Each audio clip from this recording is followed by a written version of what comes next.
Hello, everybody. So we're slowly starting. Uh, Please let me know if you can hear me correctly, if you can see my slides, if you can see my face, if everything's okay from the technical side. And we'll wait a couple more minutes for the latecomers, and then we'll jump straight into uncertainty. Everything loud and clear. Perfect. So I guess this is the first time that we actually managed to make a webinar work. The last time we did, we we didn't manage to start it, so we had to cancel it, and we tried again. I think 1 or 2 days later, and it eventually worked out. But this time it looks fine. Okay, so let's say 3 more minutes, and then we'll get right into it. In the meantime, please let us know in the poll below the stream how familiar you are with behavioral economics. And also, I'll be happy if you let me know where you come from and what you do. Are you a marketeer or salesperson, or doing something completely different, and you're just interested in behavioral economics?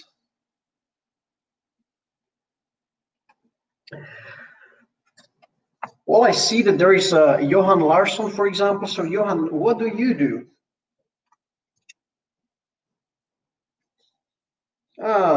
Evelyn is from the Netherlands, shopper marketing consultant. Very well. Selling your own projects.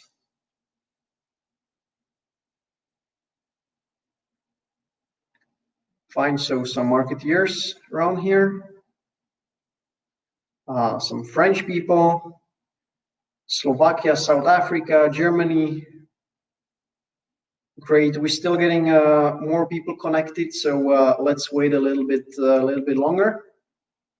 Customer experience designer from South Africa, Brazil, Peru. And Johan has troubles with the keyboard. No problem, man. No problem. I'll be doing the talking, so that's fine. Poland, Boston. Great. Consulting from Russia, Sweden. So I guess we're a nice bunch from all around the world. UK, Bratislava. Brand consultant from Poland, Julia. Indonesia, Seattle. Wow, that's pretty impressive. I very much hope that you'll find a lot of insights in this short webinar. It's planned for around 1 hour.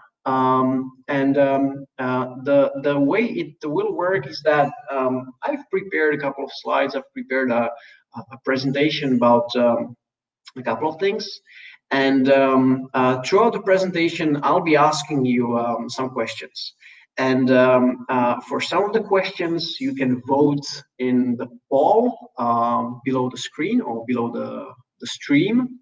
For other questions, you simply type your answer in the chat. And if you have questions, there will be a Q&A session at the very end. And throughout the webinar, please write all your questions in the questions tab. And we'll get back to your questions at the very end.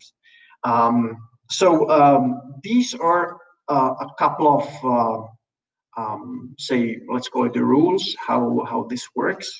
I'll open the chat again. We have some people from Bermuda, from Barcelona, from New York. Okay, Romania, welcome. Fine. So, guys, let's jump into it. So uncertainty, the most powerful principle in marketing and sales. So what we will cover today, To begin with, I'll give you a little bit different perspective of behavioral economics, because very often people think that behavioral economics is just a bunch of principles which pretty much describe what's going on in our minds. But how I think about behavioral economics, I think of it more as a mindset. And I'll give you two case studies which I think beautifully illustrate how how different the behavioral perspective is. I'll tell you a few words about who we are. Maybe some of you already know us, some of you don't. Where we coming from, our company, myself, and why am I talking about behavioral economics if I'm not a behavioral scientist actually. Then we'll jump into the most interesting parts.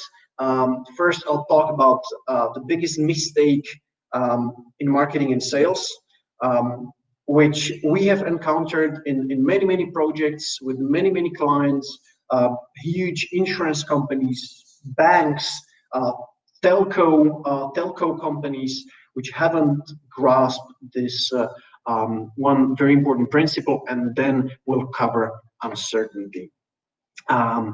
Okay, so a different perspective on behavioral economics. The first example I want to give you is a problem that Japanese authorities were facing, and there was an increasing number of drunk people falling under the train and dying.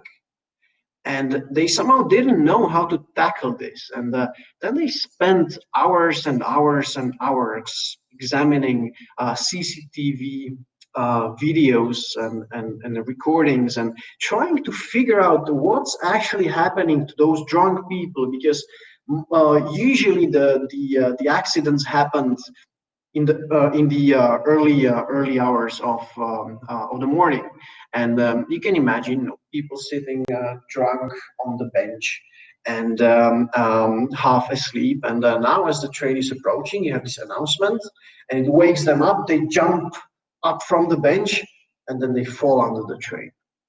And they were thinking, so how can we solve this? Should we build some kind of barriers, or what should we do? Should we place police officers at the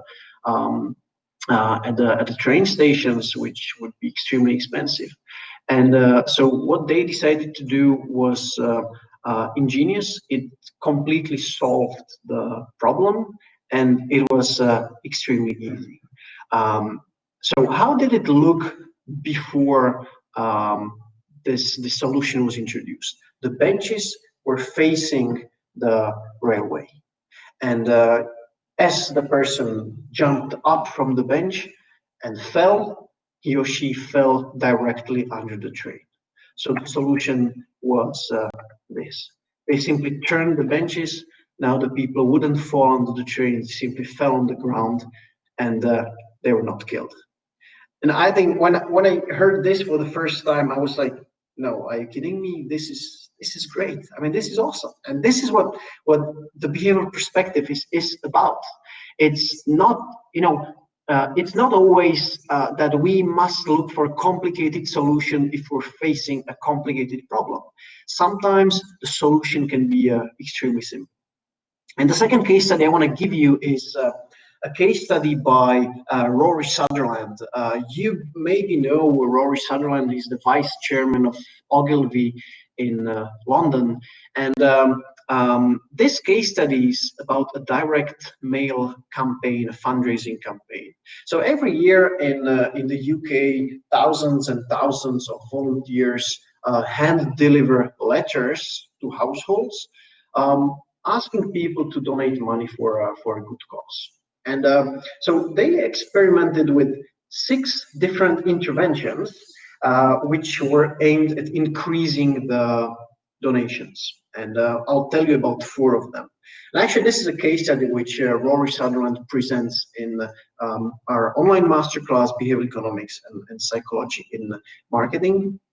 So the first intervention was clearly stating on the envelope that for every pound that you donate, the government will contribute 25p. So there's 25% on top of anything that you decide to donate. So very rational. If you want to make the most impact, you should, I mean, this should definitely work. The second intervention was mentioning on the envelope that it was hand delivered by a volunteer. The third intervention was to change the flap of the envelope from the long edge to the short edge. And the fourth intervention was what was actually the fourth intervention? Oh yeah, it was to change the quality of the paper the envelopes were made of. So they chose a thicker paper which felt of higher quality. So to sum it up, first, 25% on top of what you donate by the government. Second, hand delivered by a volunteer. Third, changing the orientation of the flap of the envelope. And four, paper of higher quality. Now, some of the interventions worked, some of them didn't work. And my question to you is, which one do you think worked the best? And please go into the poll tab and vote in the poll. So until now, changing the direction of the flap is winning. Closely behind is hand delivered by volunteer. So please take a moment to vote, and I'll tell you which one worked the best. How come that no one is choosing the rational option? Aren't you in a webinar on behavioral economics? Oh, thank you, someone. Okay, so please vote. So what was it that worked the best? And please, Mike, yes, thank you, change the slides. So what worked the best? And I will tell you which one worked the best at the end of the webinar. Sorry about that, but I have to do something to keep you here until the end. Okay, so before we jump to uncertainty, before we jump to this one big mistake, I want to talk about very briefly who we are. We are doing consulting in behavioral economics. We're teaching behavioral economics, and we've been in business for nearly 5 years now. But the story is a little bit unusual because I'm the founder, I'm the CEO, and we're a team of 7 people. But my background is not in mathematics, it's not in psychology, it is in mathematics. And I stumbled across behavioral economics by pure chance. I've always been interested in entrepreneurship in business, and one day during my studies in Copenhagen, I stumbled across Predictably Irrational by Dan Ariely, and I read the book and I fell in love with behavioral economics. And from that moment on, I basically dedicated all my free time to learning everything I could on behavioral economics. I finished my studies. I got a job as actuary in an international corporation, an international insurance company. And 3 years in the job, I found myself sitting there looking at my Excel sheets, and I just thought, no, I can't do this anymore. So I quit and I founded a company with the idea to do consulting and to help clients apply insights from behavioral economics and consumer psychology, but no one wanted to work with us. No surprise, since I wouldn't work with us. We had no references, no clients. So we somehow started teaching about it, writing about it, and then over the 5 years, we were super lucky to work with some of great companies out there, ranging from insurance companies, consulting businesses, telco businesses, and many more. And last year, we launched this online masterclass, Behavioral Economics and Psychology in Marketing, with some of the biggest names from the field as guest speakers. And this is probably how you know us and how you stumbled across us. Up until today, we have around 1,300 students in the masterclass from around 70 countries all over the world. And we'll briefly get back to the masterclass with a little surprise at the end. So, but now this was the must do. Talk a little bit about ourselves, and now let's get into what we think and what we consider as one of the biggest mistakes that marketeers and salespeople do. My question to you: what is the first question that usually people ask themselves when they want to persuade someone? How do you approach sales? How do you approach persuasion, conversions? What is the one thing that you're trying to find out? And please write the answer in the chat window. Your goal, okay? Will it work on me? Pains. What does the client need? What's their biggest pain points? Why they don't do what I want them to do? Problem to solve, your motivation, who am I persuading? All interesting questions. And especially one of them from Nancy was super interesting. So let me give you a metaphor which I think very nicely illustrates the point. And this is a metaphor which Dana really uses, and it's a metaphor of a space rocket. So imagine Elon Musk wants to get a new Falcon rocket up in the skies. So what does he need to do? Well, he needs to have a lot of fuel which will push the rocket out. And think of this fuel as you trying to motivate your customer to do something that you want him or her to do. But besides fuel, if the rocket was a cube, it would be super hard to get it up there, to get it up in the skies. So it must be as aerodynamic as possible. And so if you want to get a rocket up in the air, you need to think about two things: making it as slim and aerodynamic, sorry about my English, as possible, and you must have enough fuel. And why am I talking about the rocket? Is that in sales, in persuasion, in marketing, it is exactly the same thing. And the biggest mistake that people usually do is that when you're trying to persuade me, you ask yourself, so how can I motivate him to do what I want him to do?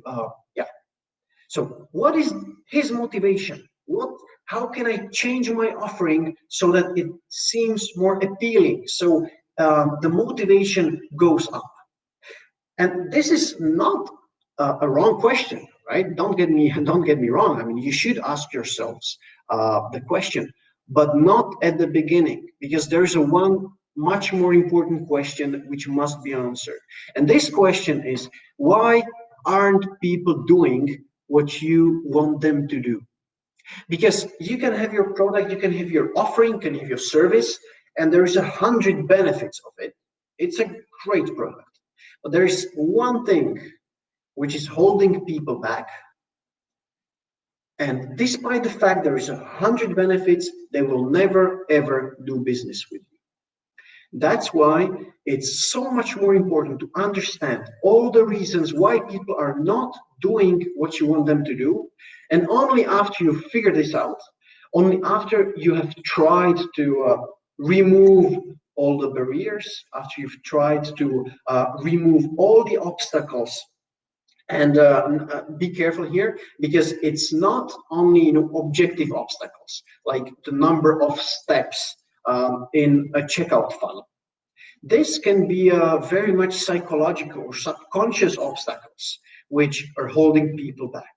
And one of those obstacles is uncertainty. So to wrap this up, before you motivate your customers, figure out why they're not doing what you want them to do. And very often over these 5 years, we've seen it happen over and over and over again, that one of the biggest barriers is that people are experiencing uncertainty.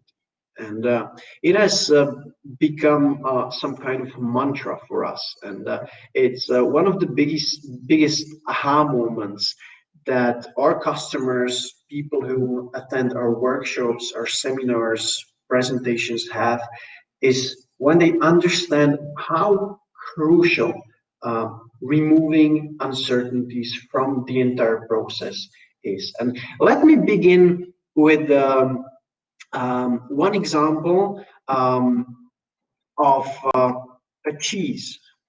Maybe you know a layer dummer. And the story of Leerdammer dates, or the story I'm going to tell you dates back to the early 90s, when it was introduced to our market, and it wasn't selling well.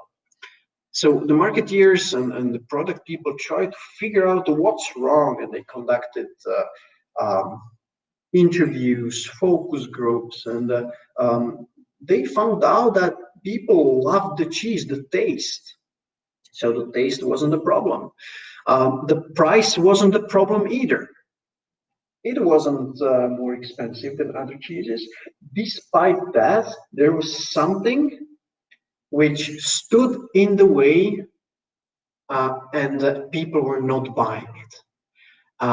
So what do you think could have been this obstacle, the reason why people were not buying a Leerdammer despite the fact that they liked the taste and that the price wasn't too expensive? Just throw a couple of answers in the chat window.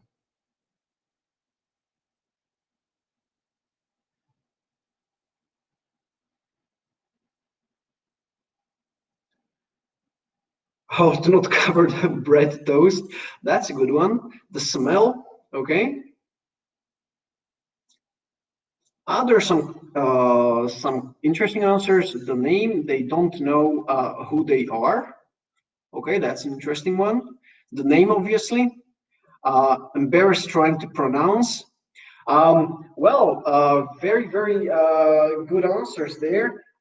Yeah, what they found out that people were embarrassed when asking for the cheese, because 30 years ago, you wouldn't just walk in a supermarket and take the cheese from the refrigerator. You had to ask for it over the counter. And as you were asking for it, you had to pronounce the name. I didn't know how to do that. So instead, they'd rather ask for Gouda or something they were more familiar with. And once they figured this out, the whole marketing campaign was focused on teaching people how to pronounce the name of the cheese. And I think this is a beautiful example of how uncertainty kills conversions and customer experience. And this is why one of the very first things you must do when trying to improve your sales, your conversions, is to remove all the uncertainties. And we have worked with a lot of clients, and there are very few, if any at all, who understood this concept of removing uncertainties. And there are, however, a couple companies out there who do it brilliantly, and I'll give you a couple of examples, and I'll give you two of our own case studies, what we did, and how it worked, how it helped increasing conversions. And let's start with ZARA. So what is the biggest uncertainty when you're buying clothes online? Well, usually it's, will it fit me? And no surprise, right? And every retailer understands that, but not everybody is doing such an amazing job as ZARA trying to tackle and remove this uncertainty. So let's have a look at the online sales funnel of ZARA. And I highly recommend that after we're done here, you check out ZARA and you check out Netflix, because we'll talk about Netflix in just a minute. So what ZARA does is that you're not only choosing your size, but they're asking for your height and your weight.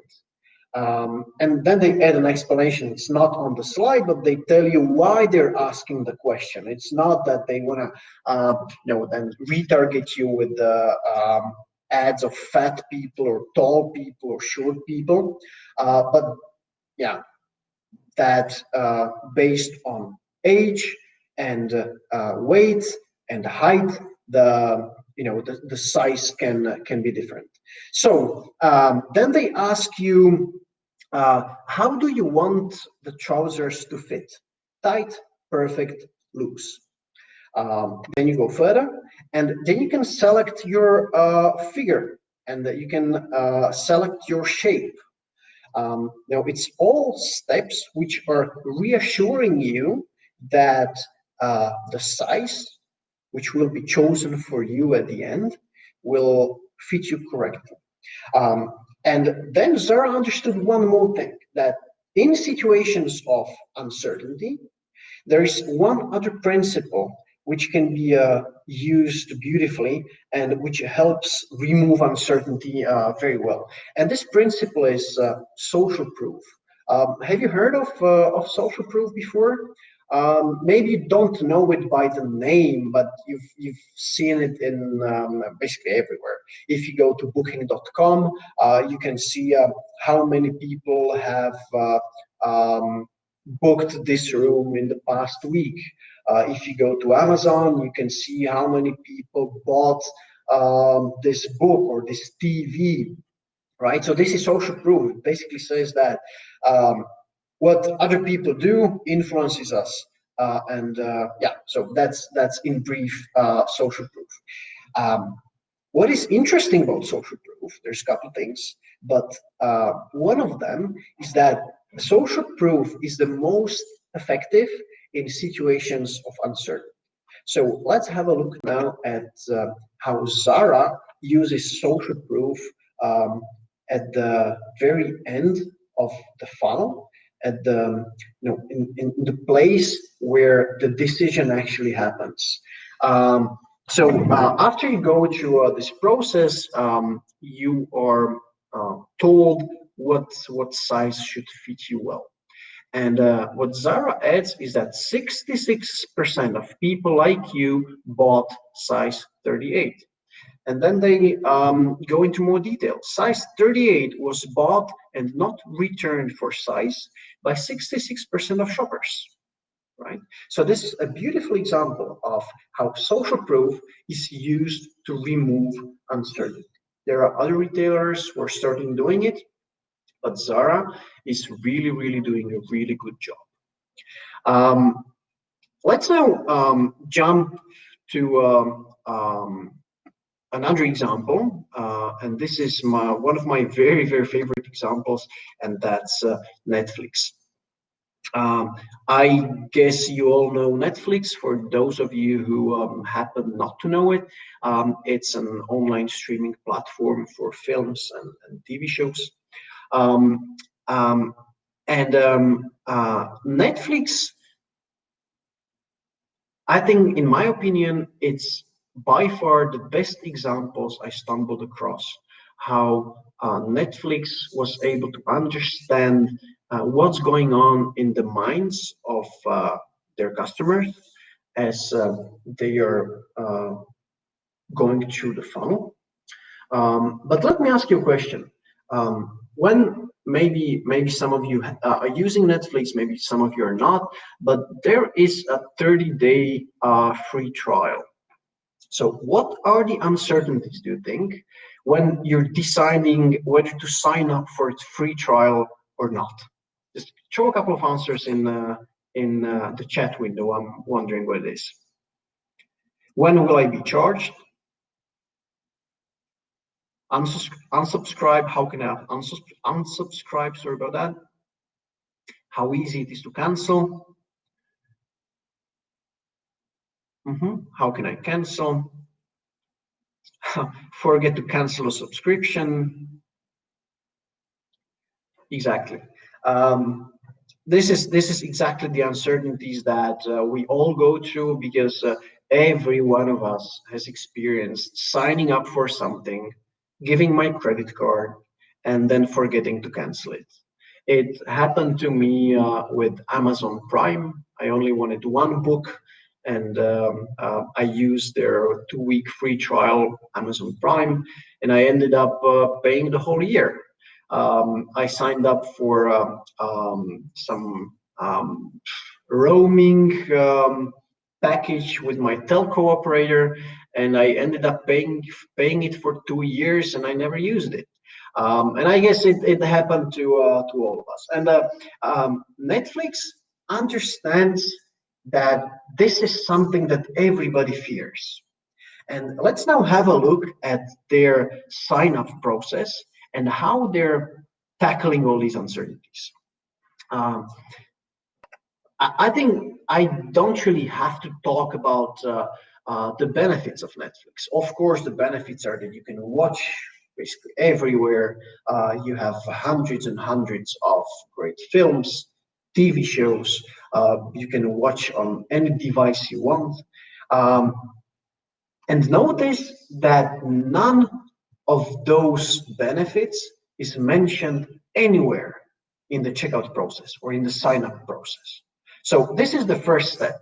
You're choosing your plan. And from the very, very beginning, Netflix is addressing your uncertainty. So what do they tell us?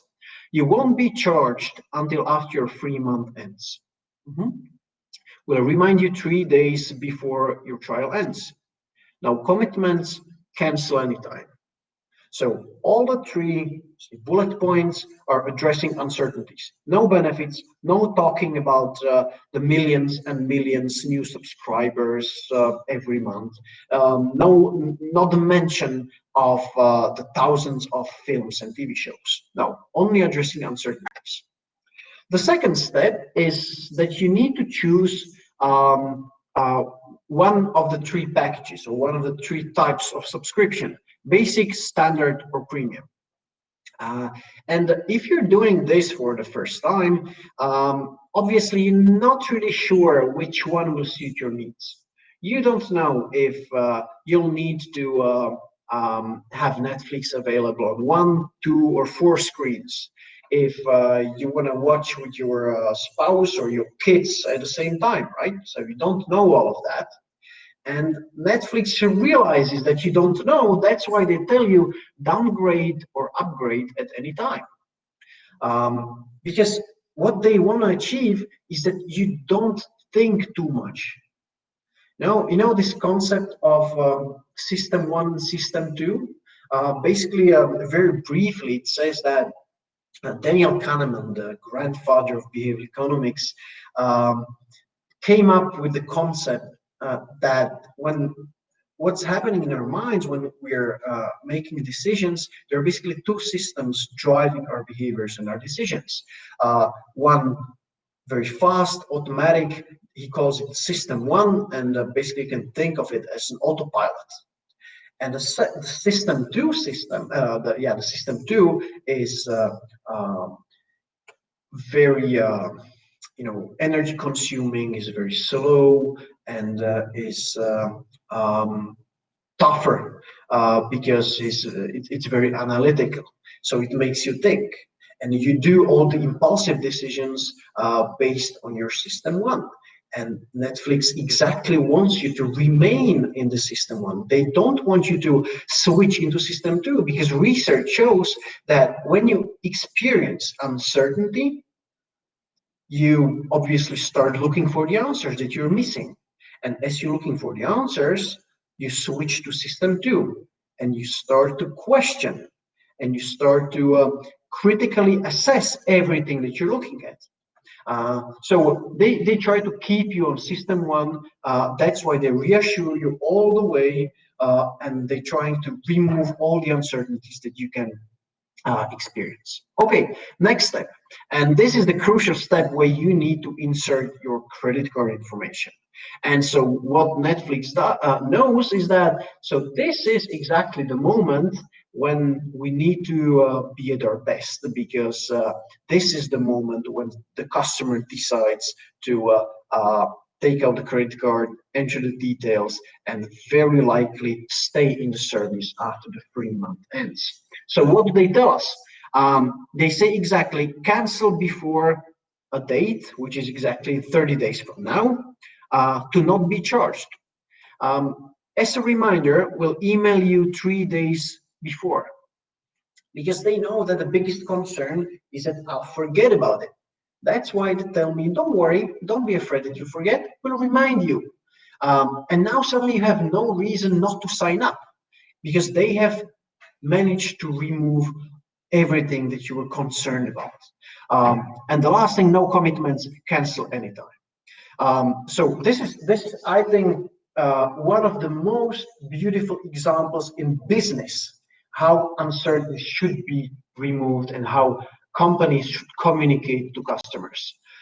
And the last step of the funnel is basically inserting the your details, and the last button says at the very bottom, start membership, pay after 3 months. So again, also on the button, removing uncertainties.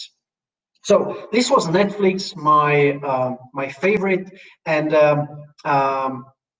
now let's switch to something completely different. Let's switch to a completely different industry, from online sales to job hunting, which might be quite relevant in these COVID times, as more and more people are losing their jobs. And my question to you is, when you're looking for a job online, who do you think needs to fulfill more requirements to apply for a job? A man or a woman? And please vote in the poll at the very bottom.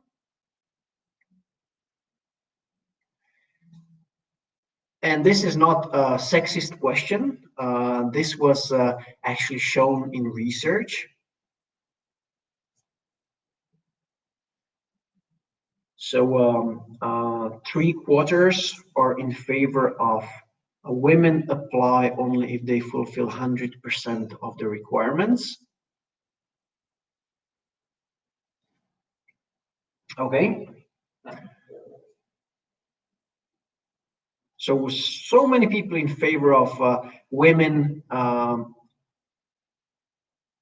needing to fulfill more requirements than men. Okay, so what is the correct answer? Now social proof shows exactly what is the correct answer. Research shows that when an average woman looks at the job ad, she must fulfill all the requirements so that she decides to apply for the job.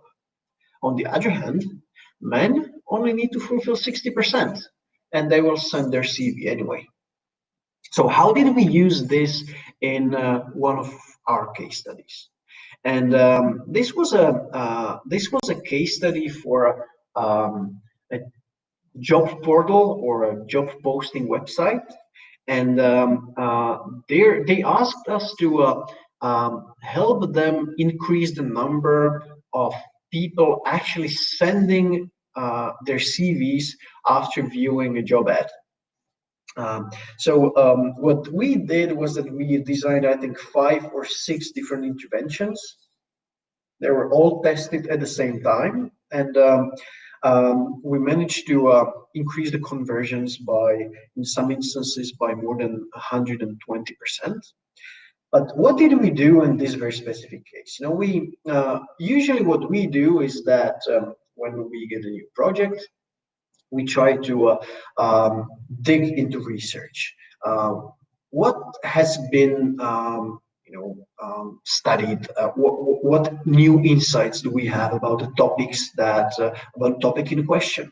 And one of the things that we found out was exactly what I asked you to answer in the poll. So we found out that for many women, useless requirement can actually cause that they won't apply for the job, even though they might be super qualified. So what we did was that as you scrolled down through the job ad and you came to the section of candidate requirements, and the website noticed that you're leaving, so you're scrolling up or you want to click the back arrow, you got a pop-up window. And this pop-up window said something like this. Do you like the job offer but think you don't fulfill all the requirements? Make sure to send your CV anyway. It's just a few clicks and costs you nothing. And we combined this to tell you the whole story. We combined this with little social proof, and the tests showed that the conversion went up by, I think, 158%. So what did we do here? What we did was that we understood what were the uncertainties, or at least some of the uncertainties that people were experiencing in their job hunting efforts. And at the right moment, we tried to remove the uncertainty. And well, it turned out to be quite effective. And there's one more case study I want to tell you about, and this is something we did, I think last year it was, for an insurance company. This insurance company wanted to convert or sell their travel insurance. The trick was that they wanted to offer the travel insurance for free for 1 year, with the hope that people will like it and keep paying it. And the way they tried to convert people was by sending them direct emails. And the conversion was absolutely tragic. It was, I think, around 2%, which, in a rational world doesn't make any sense at all, does it? Someone is giving me something of value for free, so it doesn't make any sense not to take it. Despite that, most people didn't want it. So they came to us and they asked us for help. And so what we did was basically something that we do in each and every project, because our projects usually consists of 4 stages. The first stage, before we actually design any solutions at all, the first stage is called behavioral audit. So we try to understand what's going on in the heads of customers, of clients. We're trying to understand what are their current habits, what are the reasons why they're doing what they're doing, and why they're not doing what we want them to do. Remember, this is the biggest mistake we talked about half an hour ago. And during the behavioral audit, we focused on the uncertainties, because especially when you're receiving something for free, we have this red flag. This sounds too good to be true, so full of uncertainties. And so we try to understand what are the uncertainties that people experience as they read the direct email, as they decide whether to take or not to take the insurance. And what we found out was that there were a few. The main one was, as is the case with Netflix, the fear that they will forget to cancel the insurance after 1 year. The second one was that it indeed sounded too good to be true, and they thought that the coverage was shitty. And it wasn't actually the case. It was really good travel insurance. So we described into more detail what is covered, to what extent it is covered, and so on and so on. We combine this with, I think, loss aversion, because my colleagues worked on this project. So we combine this removing of uncertainties with the loss aversion in one version, and we tested it, and we A/B tested with the original version, and the conversions increased by 300%. We didn't change the product at all, not at all. We didn't change the pricing. We didn't change the coverage. We simply changed how we describe the product, and we managed to remove the uncertainties. Just now in this example, you can see how much easier it is to understand and remove the reasons which are holding people back, the reasons why customers are not doing what you want them to do. It's so much easier than changing your offering, lowering the price, giving discounts, giving something for free. That all costs you money, but removing uncertainties is a must. It doesn't cost you anything, and it can be so much more effective. So to conclude, removing uncertainties is far cheaper, simpler, and more effective than changing your offering. And now you're probably waiting for what worked the best for Rory, and I'll tell you that in a second.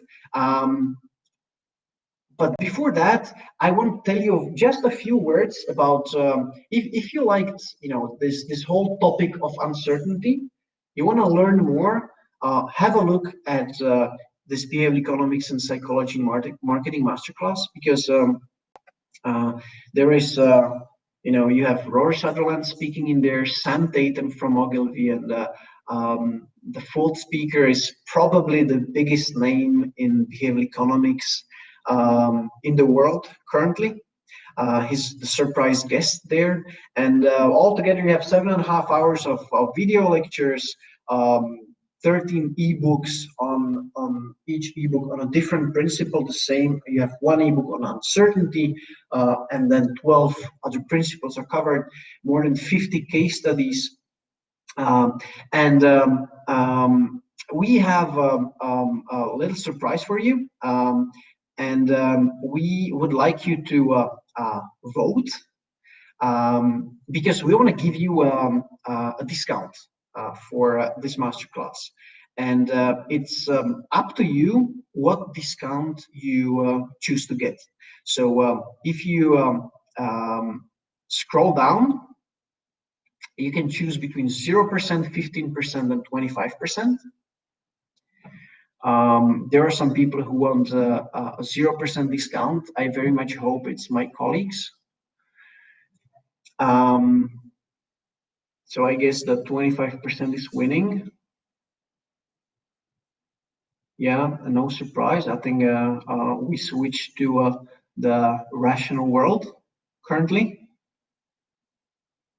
Okay, so let me show you a little bit before. Yeah, I didn't want to give you the discount now. I wanted to show you something else, but never mind. I don't know the order of my slides. Anyway, you get 25% off with the code uncertainty. It's valid until Friday midnight. Hurry up! Don't forget to use it, to have a look at the website. And if you have 30 seconds, I can show you how it looks inside, so that you know exactly what you're signing up for. So this is basically how the course looks inside. Here on the left side, you have a chapter overview. This is how it looks inside the chapter. This is Sam Tatum getting ready to speak about choice overload. So here you have the video part. Below the video, you have your ebook download, and below the ebook, you have a forum, you have a discussion. At the end of the course, there is a test and a certificate you can get. And yeah, and people seem to quite like it. Once again, code uncertainty, and the website is mindworksacademy.com. You definitely will get an email reminding you of the code and of the website. So what worked the best for Rory? Now you get the answer. You can also get it in the course, but first of all, I'll tell you what didn't work. What didn't work was the only rational choice from the 4 interventions. It actually turned out that when they mentioned on the envelope that government will contribute 25p for every pound that a person donates, it decreased donations by 40 to 50%. The only rational intervention decreased conversions by 40 to 50%. All the 3 others increased conversions, and the most effective was changing the orientation of the flap of the envelope. It increased conversions by 10% roughly, which meant £500,000 collected on top compared to the control group.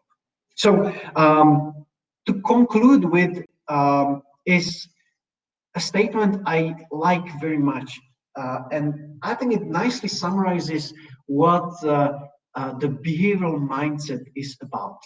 That behavioral economics is not only about all those principles. They're beautiful, but you first need to adopt the behavioral mindset and accept that not everything that makes sense works, and not everything that works makes sense.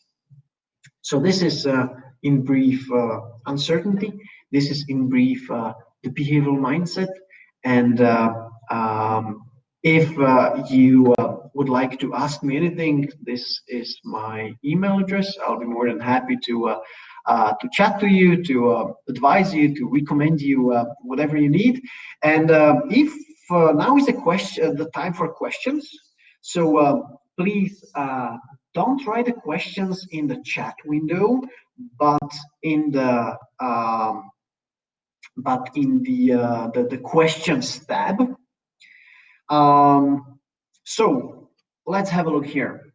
Poland, working in real estate. Okay, so this is probably not a question.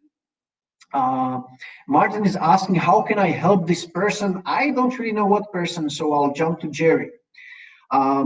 Do you suggest removing all uncertainty on your website? How do you balance this when your pages become encumbered by so much information? Would this not have a counterproductive effect on your sales? That's a good question, and of course, I mean, there's so many different kinds of people, and each of them having different uncertainties. So you will never ever be able to answer each question, each uncertainty, each fear. So don't even try to do that, because it would become overwhelming, definitely, and there would be an information overload. The bottom line is that it is very likely that most of the people are experiencing the same uncertainties. So you need to understand those and start by addressing the most pressing ones, right? And then you can go step by step. If you manage to do that, you test it, or at least you gather feedback from people, and you see that it actually worked, then go a step further. Maybe try to answer another uncertainty, try to remove another uncertainty. But definitely, I mean, don't get stuck only on the uncertainties. Matej, what do you think about the Netflix price list? Why don't they present prices as Dan suggests? So I guess you mean using the decoy pricing, right? There is in pricing, there are a lot of ways and principles which you can use, and the decoy pricing is just one of them. For example, we have a natural tendency of people to go for the middle option, not the extremes. So this might be something that Netflix wants, that they want most people to go for the middle option. That's why they're not using decoy, they're using something else. So I don't really know, I don't really see behind the scenes. And as I'm following quite closely what's happening on Netflix website, I see that they're changing stuff from time to time, and they for sure testing it. The only thing that they're not changing is this registration process and the removal of uncertainties. What about the quality of candidates on the job website? Did it remain the same if more people were applying? This is a very good question. And in this specific case, I don't have the answer, but I can give you another case study that we did for a different client where we designed a job ad for them. This was a huge telco operator, and they needed to fill their call center positions, and so we helped them redesign their job ad. And one of the things that we did was that we removed nearly all the candidate requirements, and there was some rationale behind it, and I talk into more detail about this case study in the course as well. But long story short, it resulted in a threefold increase in the number of CVs. And what we didn't expect was that the quality of candidates would also go up. And this was what the client was actually super excited about. And they came back to us and they were, yeah, so we got like 3 times as many people. But those people, they were so much better than the ones who would apply before. So I don't have the answer here. Sorry. But you can do it in such a way that also if you remove some uncertainties, you by removing requirements, you can still get better candidates. What's the price range of your consulting services? Well, Jerry, this very much depends on what you would need, and whether we do an extensive behavioral audit or not. But to be very transparent, it's 120 euros per hour for a senior consultant and 180 for myself. So please feel free to drop me an email and tell me what you're interested in, and we can talk into more detail. Why did intervention 1 fail? Didn't make them feel less responsible or something?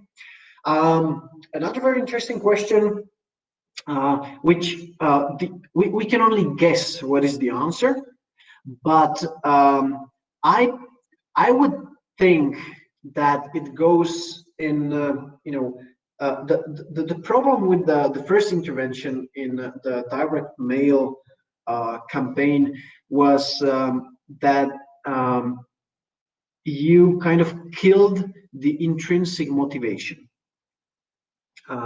by introducing this element of some element of external motivation there. You killed the internal motivation.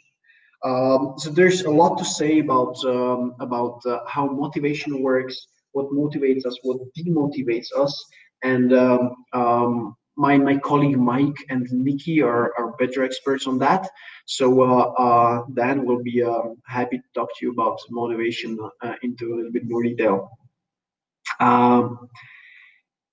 In the course, do you also use the BMAT?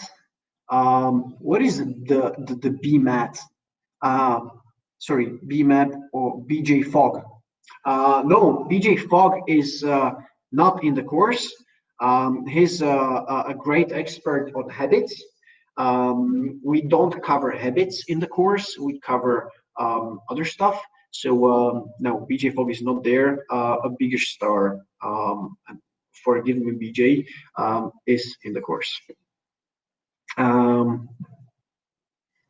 With so many uncertainties, how are you gathering this information in a cost-effective way?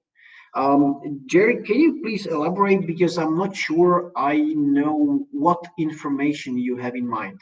In the meantime, I'll jump to Kay. Why did changing the orientation of the envelope flap work best? What Rory explains is that by changing the flap of the envelope or the orientation, it basically signals to people that, or people have the feeling that their money or their check will be safer in the envelope because because it's smaller. And to be more precise, they found out that the number of donations didn't increase, but the amount of donations actually increased. So it made people feel safer about their money, and as a result, they donated more. But Rory goes into more detail in the case study, as he explains it and talks about it for 10 minutes and goes into more detail. I missed a part of the webinar. Will I be able to access it later? Yes, sure. We'll send you all guys a recording of the webinar. Please feel free to share it if you liked it. So you'll definitely get it. Do you think user experience and the user interface can take over BE? Oops, I lost the question. We have worked with agencies specializing on UX and UI design. And I think we're not competitors at all, because what they do, we cannot do. What we do, they can't do. So I think there is a nice potential to link both. And I actually think that only by linking both, you can achieve the best results. As well as I think that what we do is not a substitute for marketing, not at all. I think that marketing and behavioral science or behavioral economics should work together, because, to be honest, we're not super creative people. We know the science behind how people behave, how people react, but we don't know all the marketing stuff. So just by combining the two, you can really achieve the best results possible. Any specific academic professional certification tracks in the domain of BE would you recommend? Do you mean like a university study program? Because if you're asking about that, I can't really recommend anything, because I know there are quite a few, but I wouldn't dare recommending one of them, or saying that one of them is better than the others. What I can tell you is that if you're not looking for something academic, but more applied, and you don't want to spend a year or 2 years doing it, have a look at our masterclass. You get a certificate at the end, and you really get the applied knowledge, applied in marketing. And we have actually behavioral science practitioners who have taken the course because they were curious, and they loved it, because they told us that they learned new stuff. They learned and they saw some new case studies, and it was but I don't want to advertise the course anymore, because you'll be fed up. So just have a look at the website, and I think that's maybe what you're looking for. Can you give some comments on the COVID pandemic in regards to behavioral point of view? I would like to keep this webinar more business focused, because we mainly do applications of behavioral science into business. But I can recommend a really great webinar or video by Dan Ariely, and he talks about the behavioral perspective on COVID, and I think he does it in a much better way than I would. So you'd better watch that. Um, Okay, so we've already been here. Does your consulting practice also include implementation after behavioral audit? What is a typical scope of work? Do you work with people, process, and practice, or mostly products and services? Yes, of course. The behavioral audit is just the first part. So it's the first of the 4 stages. Once the behavioral audit is over, we have a really, really good basis for the second stage, which is solution design. So in the second stage, we design everything from the logic of some flows, or the logic of some funnels, to word-to-word copies that you can put on your websites, and so on and so on. Then the third stage is testing, and iterations, and yeah, once you have tested it, then you can roll it out, and that's basically the fourth stage. So you basically take the best interventions and you roll them out across your audiences, or across your customer base. And to answer the second half of your question, we work both with products and services. It's mainly, to be honest, B2C companies. So if you communicate directly with your customers, but we also do projects in B2B. And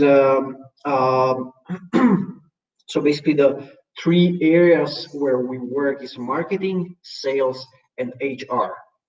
And we have quite a few projects in the HR domain, and I talked about a few which are about hiring and recruiting, but we also worked and are currently working on a couple of projects with the aim to understand a little bit better why people are behaving in the way that they are behaving within the company, why they or for example, not sharing information, why they're not coming up with some ideas to innovate, what's holding them back, what needs to be changed, and so on. So it's a little bit more widespread, all the projects that we do. How do you do the A/B testing? Is there any platform that you use? We usually don't do the A/B tests by ourselves. It's usually the clients who perform the tests, because they have all the infrastructure. They have, and with the GDPR, we don't really want to work with their data. So no, but the jokes aside, to answer your question, I don't have a recommendation for any platform. What we use for ourselves lately, we're testing Google Optimize, which is very simple, and it serves its purpose. Yeah. So this is it. I think we've covered all the questions. The time is probably up. I'm really happy that basically, if I'm not mistaken, everybody remained from the beginning till the end. Thanks a lot for joining this webinar. Please let us know if you liked it.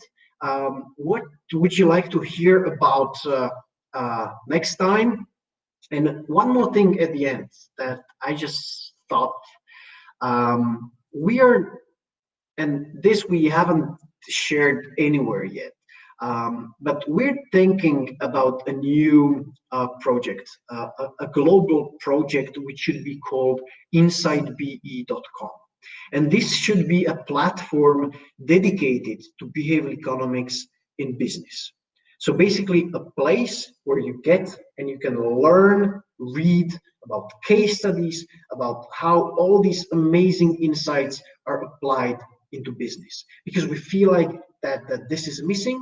This is the feedback that we get from the students in our course, that the parts that we love the most are all the case studies, the parts where you show how you actually applied and what results it brings. And we want to bring together behavioral practitioners and share what we are all doing and how this is helping businesses succeed, so that people can learn and spread the word about behavioral economics. So please let me know if you think this is an idea interesting for you, if you think such a platform would be valuable for you, and if you would like something like that to come into being. So this is it.